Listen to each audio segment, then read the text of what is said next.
യോഗേഷ് ഗുപ്ത അദ്ദേഹം ഒരു സാധാരണ പോലീസുകാരനല്ല, IPS ഉദ്യോഗസ്ഥനാണ്. ഇപ്പോൾ ഫയർഫോഴ്സ് മേധാവിയാണ്. ഇദ്ദേഹം കേന്ദ്രത്തിൽ ഡെപ്യൂട്ടേഷനിൽ പോകാൻ തീരുമാനിച്ചിരുന്നു. എന്നാൽ സംസ്ഥാന സർക്കാർ അനുമതി നൽകിയില്ല. അദ്ദേഹം കേന്ദ്ര ട്രിബ്യൂണലിനെ സമീപിച്ചു. അതിൻ്റെ പ്രതികാര നടപടിയാണ് ഇപ്പോൾ അദ്ദേഹത്തിനെതിരെ നടന്നുകൊണ്ടിരിക്കുന്നത്. അദ്ദേഹത്തിൻ്റെ വിജിലൻസ് ക്ലിയറൻസ് റിപ്പോർട്ട് തടഞ്ഞുവെച്ചു. ഈ റിപ്പോർട്ട് ആവശ്യപ്പെട്ടുകൊണ്ട് അദ്ദേഹം നൽകിയ വിവരാവകാശ അപേക്ഷയും സർക്കാർ തള്ളി. സംസ്ഥാനത്തെ മുതിർന്ന ഒരു IPS ഉദ്യോഗസ്ഥനാണ് യോഗേഷ് ഗുപ്ത എന്നുകൂടി ഓർക്കണം.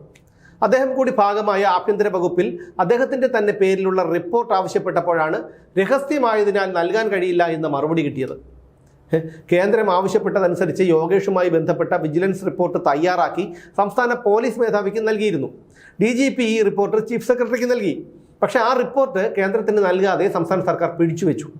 എന്നിട്ടും തീർന്നില്ല സർക്കാരിൻ്റെ പ്രതികാര നടപടി.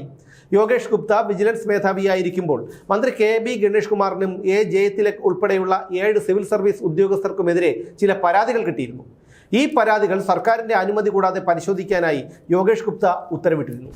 ഇത് ചട്ടവിരുദ്ധമാണെന്ന് പറഞ്ഞുകൊണ്ട് അദ്ദേഹത്തിനെതിരെ നടപടിക്കൊരുങ്ങുകയാണ് സംസ്ഥാന സർക്കാർ.